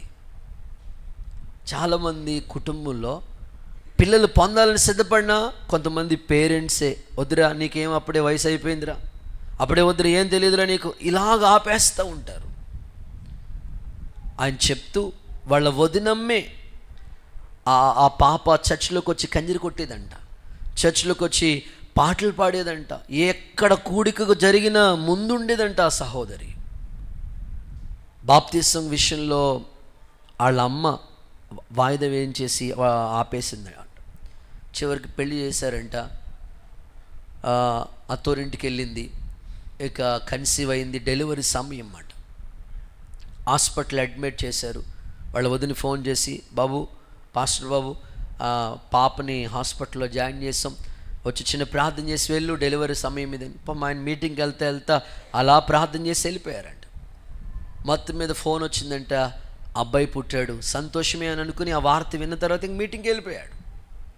ఆ తర్వాత ఆ శరీరంలో ఓవర్ బ్లీడింగ్ అయిపోయి శరీరంలో ప్రతికూలమైన పరిస్థితి ఏర్పరచబడి ఆ తల్లి చనిపోయింది. ఎంత వేదంతో ఆ దైవజనుడు చెప్పాడంటే, చిన్నప్పటి నుంచి సంధిలో పాటలు పాడిన పాప, కంజరి కొట్టిన పాప, దేవుని పరిచయంలో ఎంతో ముందుండే కుమార్తె రక్షణ లేకుండా డెలివరీ సమయంలో చనిపోయిందంటే ఎంత వేదన. మన మందిరానికి వచ్చే అక్కోళ్ళు వాళ్ళ ఇంటి ప్రక్కనే ఉంటారు, రమణ గారని, వాళ్ళ పాప కూడా అదే సేమ్ సిచ్యువేషన్. ఎప్పుడు మరణం ఎవరికి వస్తుందో తెలియదు. రక్షణ పొందటానికి ఒక అవకాశం దేవుడు ఇస్తున్నాడు. యేసు నామములో అనేకులు రక్షింపబడుదురుగాక. మూడో మాట, థర్డ్ వన్, 69వ కీర్తన 13వ వాక్యం. సమయాన్ని ఎలా సద్వినియోగం చేసుకోవాలి? 1, మారు మనసు పొందటానికి సమయం ఇచ్చిన వెంటనే మారాలి. 2, రక్షణ పొందాలి. 3వది, అనుకూల సమయమున నేను నిన్ను ప్రార్థించు, అనుకూల సమయంలోనే నేను నిన్ను ప్రార్థన చేశాను. దేవా నీ కృపాబాహుల్యమును బట్టి, దేవా నీ కృపాబాహుల్యాన్ని బట్టి, నీ రక్షణ సత్యమును బట్టి నాకు ఉత్తరమిమ్ము, నేను దిగిపోకుండా. ఆ సందర్భాన్ని చూడండి. దేవా అనుకూల సమయంలోనే నేను నిన్ను ప్రార్థన చేస్తున్నాను. చాలు. 3వది, ప్రార్థన చేసే సమయం అనండి ఒకసారి మీ నోటితో. సమయాన్ని ఎలా సద్వినియోగం చేసుకోవాలని ప్రభు మాట్లాడుతున్నాడు. ప్రార్థనకు ఒక సమయం నీకు ఉండాలి, ప్రేయర్ టైం. ఇది ప్రార్థన సమయం అంటే ఆ ప్రార్థన సమయంలోనే ప్రేయర్ చేసుకుంటానికి నువ్వు అనుకూలత ఏర్పాటు చేసుకోవాలి. ఇప్పుడు అందరం బిజీ, పనులు ఉంటాయి, వ్యాపారాలు ఉంటాయి, ఉద్యోగాలు ఉంటాయి, చదువు ఉంటుంది, ఎన్నో బాధ్యతలు ఉంటాయి. కాబట్టి ప్రేయర్కి ఒక టైం ఉండాలి మీరు. ఎందుకంటే పని బీసీలో మార్తమ్మలాగా పని బీసీలో ఇక ప్రార్థన పక్కన పెట్టేస్తున్నాం, అలా కాదు. అందుకే వేకుజాము సమయం దొరుకుతుంది. కాబట్టి నిద్ర మేల్కొన్న వెంటనే ఎర్లీ మార్నింగ్స్ అవర్స్లో ఒక 1 అవర్ ప్రార్థనకు ఒక టైం కేటాయించుకోండి. ఇంకా తర్వాత టిఫిన్ సెక్షన్లు, భోజనాలు, పిల్లలు స్కూల్కి పంపించడం, క్యారేజీలు సిద్ధపరచడం, ఇక బిజీ అయిపోతారు. మరలా తర్వాత బట్టలు ఉతుక్కోవడం, ఏదో బిజీ పనిలో ఉంటారు, ఎవరు చుట్టాలు వస్తారు, ఇంకా అంత టైం అంతా అయిపోతుంది. మళ్ళా సాయంకాలం ఒక సమయం, ప్రార్థనకి ఒక సమయాన్ని నువ్వు కేటాయించుకుంటే, అనుకూల సమయంలో నువ్వు ప్రార్థన చేయగలిగితే రహస్యమందు చూస్తున్న తండ్రి నీ ప్రార్థనకి ప్రతిఫలం ఇచ్చునుగాక. ఖచ్చితంగా ప్రార్థనకి ఒక సమయం కేటాయించుకోవాలి. ప్రేయర్ టైం మనకు ఉండాలండి. మొన్న ఎవరో తల్లి చెప్తా ఉంటుంటే నేను విన్నాను. ప్రార్థన చేసుకుందాం అనుకున్నానండి, కానీ ఎవరో ఒకరు వచ్చి నా టైం అంతా వేసేస్తున్నారండి. ఆ ఇంటోళ్ళు వస్తారు, పక్కింటోళ్ళు వస్తారు, బాగున్నావా వదినమ్మా అని కబుర్లు ఆడతారని టైం అంతా వేస్ట్ అయిపోతుందని నేను ఒకటే చెప్పాను, అమ్మా ఈసారి ఎవరైనా వచ్చి కబుర్లు ఆడుతుంటే ప్రార్థన చేసుకుందాం సాప తీసుకురా అన్న అడగండి, వెంటనే పరారైపోతారని చెప్పాను. స్తోత్రం చెప్పండి. చూడండి, ప్రార్థన చేద్దామన్నా అంటే నాకు పని ఉందని వెళ్ళిపోతారండి, అయ్యారండి వెళ్ళొస్తారండి అంటారు. నువ్వు ప్రార్థనకి సమయం కేటాయించుకో. ప్రేయర్ అంటే నీకు నీ సమయం వృధా చేసుకోకుండా, కాలక్షేపం చేయకుండా ఒక టైం. ఉద్యోగం ఉంది, 8 గంటలు చేస్తున్నారు, మంచిది. ల్యాప్టాప్ దగ్గర ఎంత సమయం కూర్చుంటున్నారు? వర్క్ ఫ్రమ్ హోమ్ డ్యూటీ చేసే పిల్లలు ఉన్నారు ఇక్కడ. తమ్ముడు ఎంతసేపు కూర్చుంటాం? 12 hours డ్యూటీ చేసేవాళ్ళు ఉన్నారు. కొంతమందికి తెల్లవార్లు డ్యూటీలు పడతా ఉంటాయి, షిఫ్ట్లు డ్యూటీ. అంత సమయాన్ని గంటలు గంటలు గంటలు గంటలు ఆ డ్యూటీ చేస్తూ ఉంటారు. ఆదివారం ఒక్క పావు గంట మెసేజ్ ఎక్కువ వెళ్తే టైం, ఈ పాస్టర్ గారికి టైం ఉండట్లేదు, పాడు ఉండట్లేదు. ఏంటంట మన తల్లి చెప్తున్నారు, అయ్యగారండి మనకు ఆరాధన ఈ లోపల చాలామందికి 2 ఆరాధనలు కూడా అయిపోతున్నాయండి అని. అంటే పాట మాట అయిపోయింది. ఏమండి, వారం అంతా నువ్వు ఉద్యోగానికి 8 గంటల సమయం కేటాయించినప్పుడు దేవుని మందిలో 2 గంటలు కేటాయించలేమండి? మంచోళ్ళందరూ స్తోత్రం చెప్పండి. ఇంతమంది మంచోళ్ళు ఉన్నారా? యేసు రక్తం వేచేవాళ్ళు చెప్పండి సార్. సమయాన్ని దేవుడితో గడపడానికి ఇష్టపడండి. ఏమండి, ఆషే గోత్రికురాలైన హన్న 84 సంవత్సరాలు దేవాలయాన్ని విడిచిపెట్టలేదండి. ప్రార్థనలు, యాచనలు, ఉపవాసాలతోనే గడిచేసింది. అందుకే ఆషేరు గోత్రం ఎలా ఉందో తెలుసా? ఆషేరు తన తోటి వారి కంటే ఎక్కువగా ఆశీర్వదించబడ్డాడు. చప్పట్లు కొడుతూ ఒకసారి యేసయ్యకి మహిమ చెల్లిద్దామా? నిజంగా ప్రార్థించిన వారి కుటుంబంలో పుట్టిన పిల్లలందరూ దీవించబడతారండి. ఆ దీవెన మనం సంపాదించి పెట్టాలి. మన పిల్లలకి ఆస్తి సంపాదించకపోయినా ప్రార్థనకి సమయాన్ని కేటాయించుకునే తల్లులు కావాలి, తండ్రులు కావాలి. వాళ్ళకి గొప్ప దీవెన ఉంటుంది. యేసు నామములో అలాంటి దీవెన దేవుడు మీకు దయచేయునుగాక. సమయం విలువ ఎంత గొప్పదో ఒక చిన్న ఎగ్జాంపుల్ చెప్తాను. నా వైపు చూస్తూ ఒక్కసారి హల్లెలూయా చెప్పండి. సెకండ్ విలువ నోట్ చేసుకుంటే ఇంకా బాగుంటుంది. సెకండ్ విలువ, ఒక సెకండ్ విలువ ఎంతో మనకు తెలియాలంటే ఒలింపిక్లో 4th ప్లేస్ వచ్చిన వాళ్ళని అడగండి, ఒక్క సెకండ్ విలువ ఎంత అని అడిగితే, ఒక్క సెకండ్ ముందు పరిగెత్తితే నాకు ఫస్ట్ ప్రైజ్ వచ్చేదనండి అంటారు. సెకండ్ విలువ మనకు తెలియాలంటే ఒలింపిక్స్ గేమ్స్ ఆడే వాళ్ళని అడిగితే వాళ్ళకి తెలుసా, అయ్యో ఆ ప్లేస్మెంట్ పోయిందండి బాబు అనుకుంటారు వాళ్ళు. ఒక్క సెకండ్. నెక్స్ట్ 1 minute, ఒక్క నిమిషం విలువ మనకు తెలియాలంటే, బైక్ యాక్సిడెంటో లేదా ఒక యాక్సిడెంట్ అయ్యి హాస్పిటల్లో ఉన్న వాళ్ళని అడగండి. వాళ్ళు చెప్తారు, అయ్యో అనవసరంగా స్పీడ్గా వెళ్ళిపోయినాను, ఒక్క నిమిషంలో కంగారుగా వెళ్ళిపోయానండి, నేను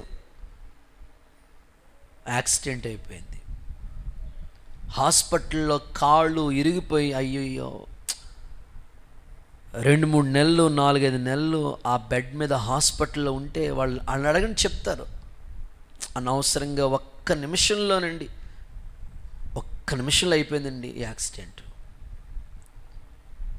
థర్డ్ వన్, గంట విలువ, ఒక 1 hour విలువ మనకి తెలియాలంటే డాక్టర్ గారిని అడగని చెప్తారు.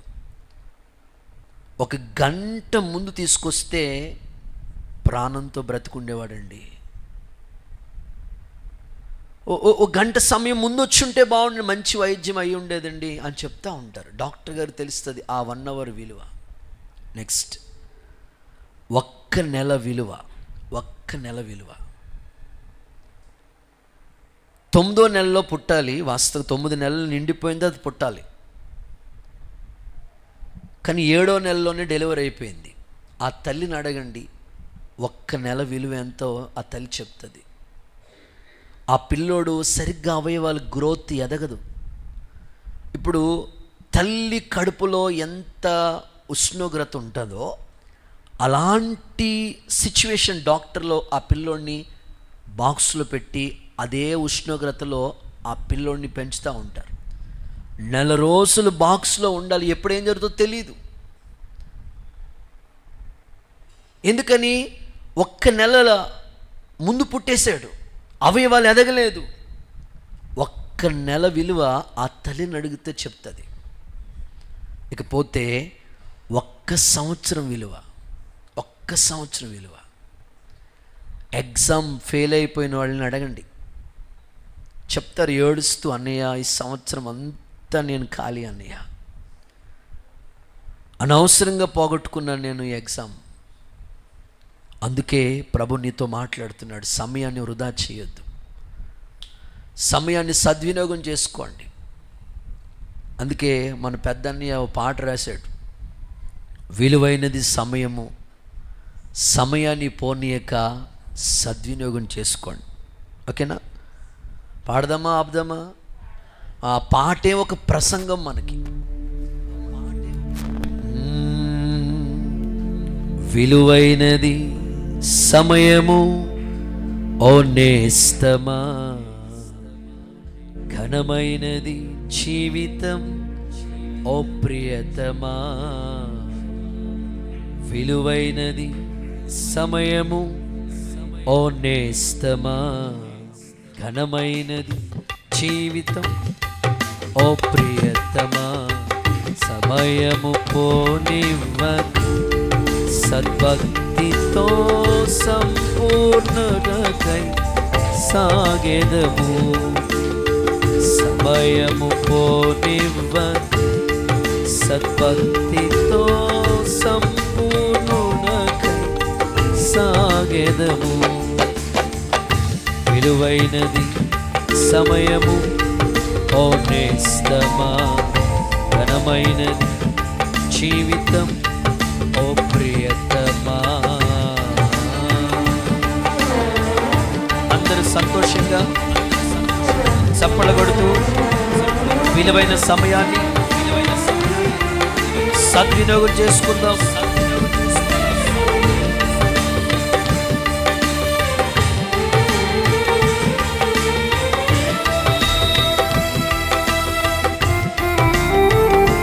Glory.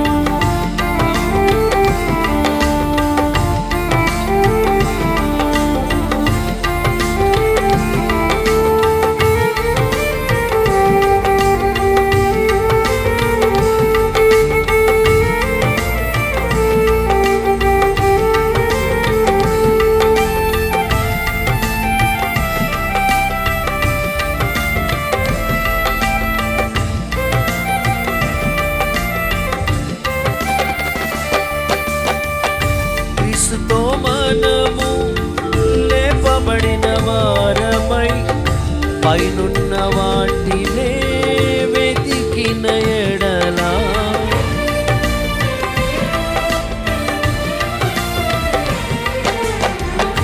క్రీస్తుతో మనము లేపబడిన వారమై పైనున్న వాటినే వెతికిన ఎడలా, గొర్రె పిల్లతో కలిసి సీయోను శిఖరముపై నిలిచెదము. గొర్రె పిల్లతో కలిసి సీయోను శిఖరమును నిలిచెదము. అందరూ విలువైనది సమయము ఓ నేస్తమా, ఘనమైనది జీవితం ఓ ప్రియతమా. సమయము పోనివ్వక సద్భక్తితో సంపూర్ణతకై సాగెదము. సమయము పోనివ్వక సద్భక్తితో సంపూర్ణతకై సాగెదము. విలువైనది సమయము ఓ నేస్తమా, ఘనమైనది జీవితం ఓ ప్రియతమా. హల్లెలూయా, హల్లెలూయా. ఈ విలువైన సమయాన్ని మనం దేవుని సందులో ప్రార్థన కొరకు ఉపయోగిద్దాం. అలాంటి కృప దేవుడు మనకి ఇచ్చునుగాక. ఇందులో ఏబిసి అని 3 మాటలు చెప్తాను.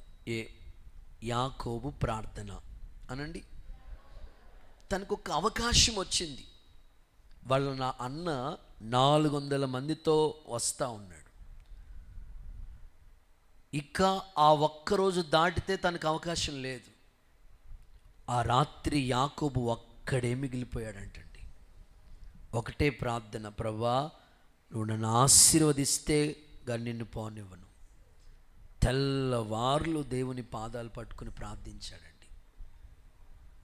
తన జీవితంలో ఎన్నో రాత్రులు వేస్ట్ అయిపోయినవి, కానీ ఆ ఒక్క రాత్రి తన ప్రార్థన తన వంశాన్నే దీవెనకరంగా మార్చేసింది. దేవుడికి చప్పట్లు కొడితే ఒకసారి యేసయ్యకి మహిమ చెల్లిద్దామా. తన గర్భాన పుట్టిన 12 మంది ఇశ్రాయేల్, యాకోబు జీవితం ఇశ్రాయేలుగా మారిపోయింది. చూడండి, ప్రార్థన కొరకు వాళ్ళ సమయాన్ని ఎంత అద్భుతంగా కేటాయించారు. ఈరోజు చాలామంది సెల్ ఫోన్లు వచ్చిన తర్వాత ఫోన్తోనే టైం అంతా వేస్ట్ చేసుకుంటున్నారు. పిల్లలని లేరు, పెద్దోళ్ళని లేరు, ముసలమ్మలని లేరు, సమయం అంతా వేస్ట్ అయిపోతుంది. ఈరోజు దేవుడు నీకు ప్రార్థన చేసుకోవడానికి టైం ఇచ్చాడు. ప్రార్థనలో పోరాడి గెలుపొందుదుము గాక.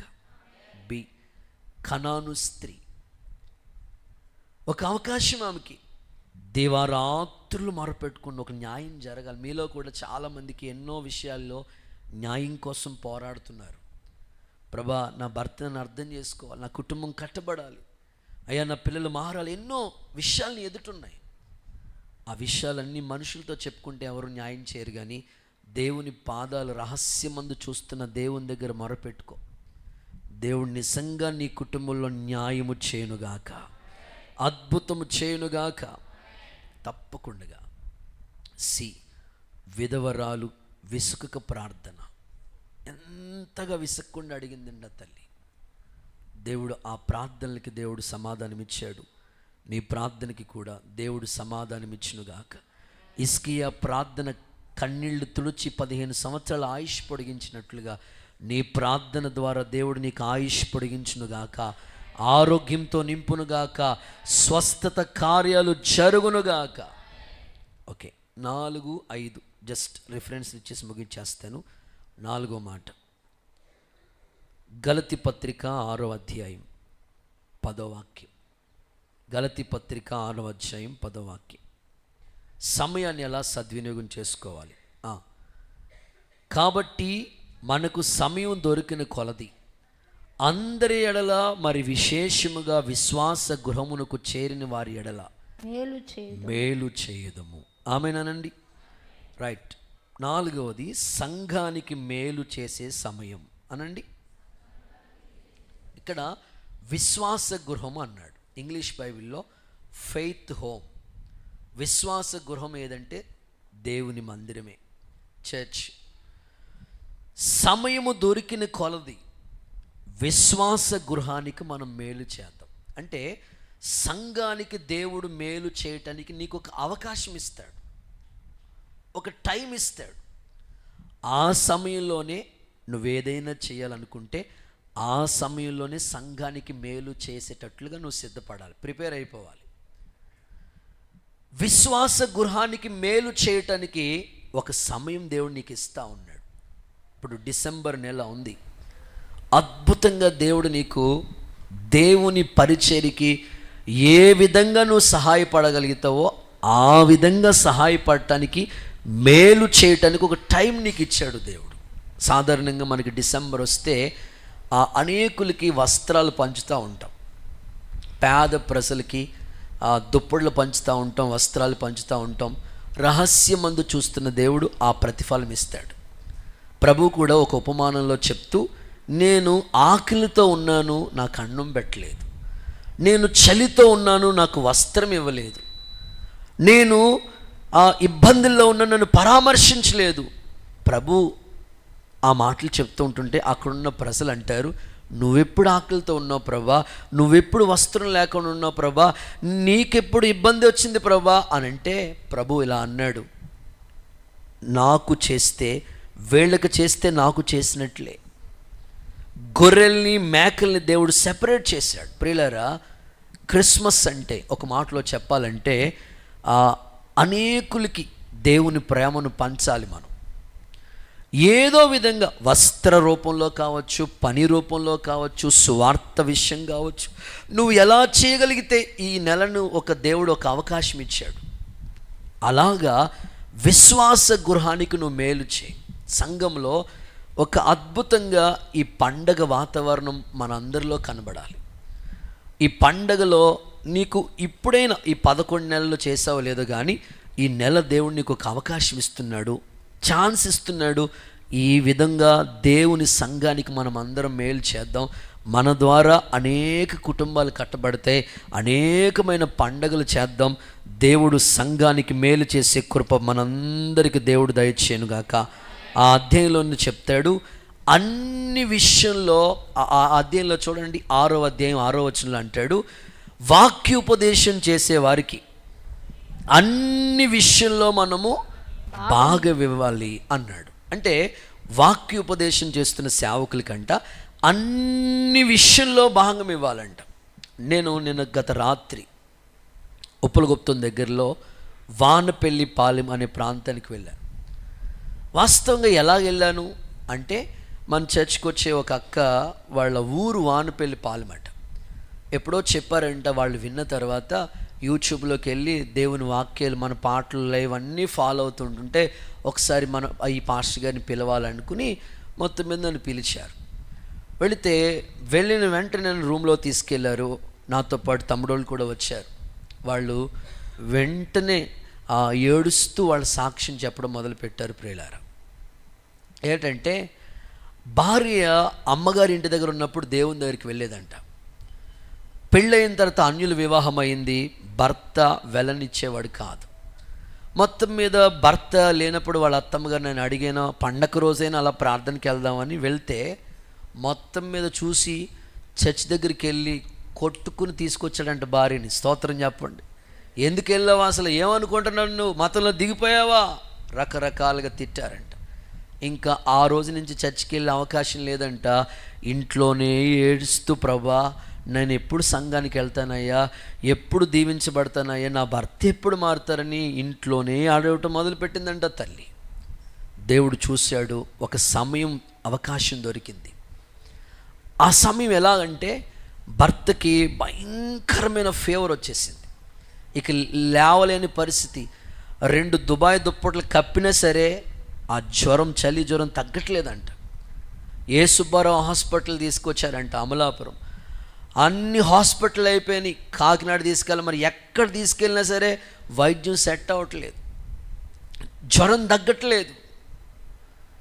ఇంకా ఇంటి దగ్గర తీసుకొచ్చేసి సెలన్లు పెడుతున్నారు, సెట్ అవ్వట్లేదు, జ్వరం తగ్గట్లేదు, చాలా బాధపడిపోతున్నాడు. ఇంకా ఇంత క్యాన్లు ఆ సెలన్లు పెడతానే ఉన్నారంట. ఓ రోజు ఆ రాత్రి ఏడుపు తట్టుకోలేక, ఆ బాధ తట్టుకోలేక ఏడుస్తూ వెంటనే ఆపత్కాలంలో దేవుడు ఒక్కడే నమ్ముకోదగిన సహాయకుడు కదండి. ఆ సమయంలో ఆయన ఆ మంచం మీద ఉండి, ప్రభా నా భార్య నమ్ముకున్న దేవుడు నువ్వు నిజంగా గొప్ప దేవుడు అయితే నన్ను ఈ పరిస్థితిలోంచి లేవనెత్తు ప్రభువా అని మనస్సులో అనుకున్నాడంట. నిజంగా నన్ను గిన్ను బ్రతికిస్తే ప్రభువా నీ కొరకు నేను సాక్షిగా నిలబడతాను అనుకున్నాడంట. అంతే, ఆ రాత్రే ప్రభు హస్తం ఆయన తాకిందంట. చప్పట్ల కొడుతో సరే ఏసైకి మహిమ చెల్లిద్దామా. అంతే, దేవుని హస్తం ఆయన తాకిందంట. తెల్లారినప్పుడు లేచి కూర్చున్నాడు. లేవటమే దేవుని మందిరానికి వెళ్ళాడు. దగ్గరలోనే ఉంది మందిరం. మనమ్మగారైనా తల్లిగారి సంఘం అక్కడికి వెళ్ళి ప్రార్థన చేసుకుని ఇలా అనుకున్నాడంటే, ప్రభా నన్ను లేవనెత్తో బ్రతికించావు, ఈ సంఘానికి నేను ఒక స్తంభంగా నిలబడతాను, ఈ సంఘానికి నేను ఒక స్తంభంగా నిలబడతాను, ఈ సంఘానికి నేను మేలు చేస్తాను. అదిగో మీరు లైవ్లో చూస్తున్నట్టుగా ఆయన పేరు చంటి. ఆయన ఒంటి మీద 25 కాసులు బంగారం ఉంది. దేవుడికి స్తోత్రం చెప్పండి. అసలు చాలా సంపాదించాడు. ప్రతి సంవత్సరం ఊరోళ్ళందరినీ పిలిచి 1000 మందికి భోజనాలు పెట్టి 2 లక్షలు ఖర్చు పెట్టి క్రిస్మస్ పండుగ చేస్తాడంట. మరి అంత తొప్పునాసానం ఉండకూడదు, సఫలు కూడా వచ్చు కదా. ఆ సహోదరుడు నాతో చెప్పిన మాట, చర్చ్లో ఏ వస్తువు కావాలన్నా నేను ఇంకెవరిని కొన్నవునాయి గారు, ఎందుకంటే నన్ను చావు బ్రతుకులోంచి దేవుడు లేవనెత్తాడు. ఈ సంఘానికి నేను మేలు చేయాలి. నిజంగా మేము వెళ్తుంటే నిన్న రాత్రి వర్షం పడ్డది, అయినా ఆ సమయానికి దేవుడు ఆపేశాడు. అందరూ అన్యులే. ఆయన దేవుడు దీవించాడు. ఈ చెరువులకు సంబంధించిన సీడ్ ఆయనే అందరికీ పంపిస్తాడంటాడు. మంచిగా మొన్న సైట్ ఓడు కొనుక్కు, అయ్యగారు దేవుడు మమ్మల్ని దీవించాడు అయ్యగారు, దేవుని పని నేను బ్రతుకున్నంత కాలం ప్రతి సంవత్సరం ఇలా చేయాలనుకుంటున్నాను అయ్యగారు అని చెప్పాడు ఆయన. దేవునికి స్తోత్రం కలుగునుగా. నేను అనుకున్నాను సంఘంలో కూడా ఇలాంటి వ్యక్తుల్ని ఇప్పటికే దేవుడు ఇచ్చాడు. ఇంకా మీరు సంఘానికి మేలు చేసే బిడలుగా, సాక్షులుగా, స్తంభాలుగా నిలబడుదురుగాక. గుడ్. ఇక 5వ మాట చెప్పి ముగించేస్తాను. తిమోతికి రాసిన 2వ పత్రిక 4వ అధ్యాయం 2వ వాక్యం.